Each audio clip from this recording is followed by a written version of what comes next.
Sheriff's office. 1 minute.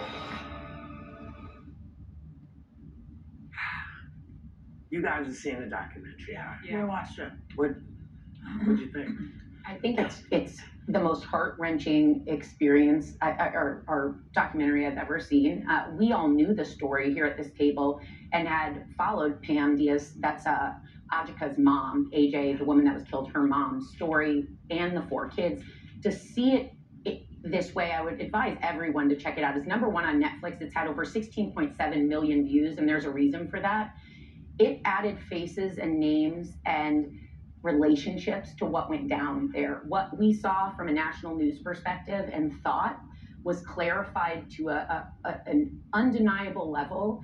And to see this vile, awful human being, and I say that carefully, this woman was a vile, awful, racist human being that literally had so much hate in her heart that you get it in small doses from the perspective of law enforcement. So this isn't a he said, she said, and it also was beautiful, real quickly, sorry, Sunny, to see the law enforcement's relationship with this neighborhood and these children. It's not what you think it's going to be, and it is so powerful. You have to see it. It's very scary to see that some places like Florida have what they call this stand your ground, and that the woman has a gun that she shoots through a metal door. And she was researching stand your ground laws before committing. Yeah. She already knew that she might get away with it, but I won't give you the end. Well, that was a big part of Trayvon Martin's murder, the stand your ground law. You know what I found really heart-wrenching is that there was Black mother whose kids were constantly targeted by this white woman because this was a racial bias crime.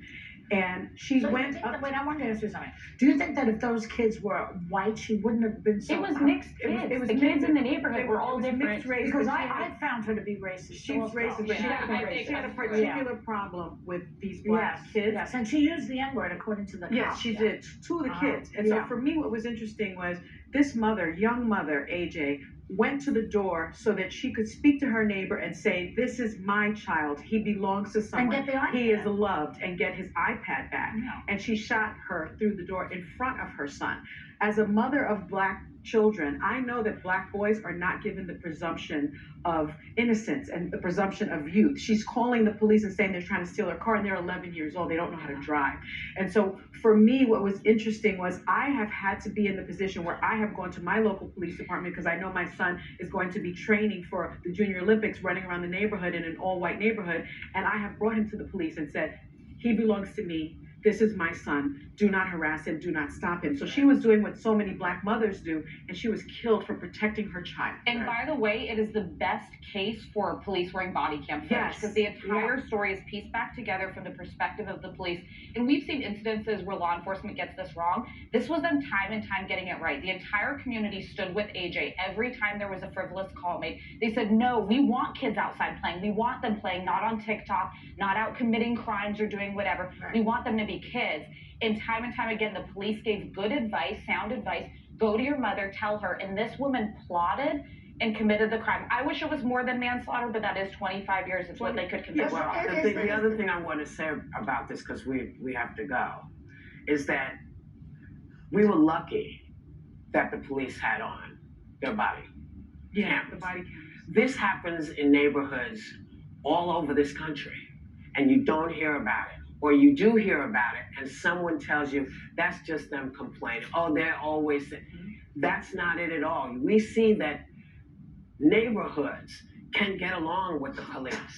You're being told that they can and that it doesn't happen. It does happen. If you haven't seen this, it doesn't matter what color you are. This could be your child. Yes. It doesn't matter.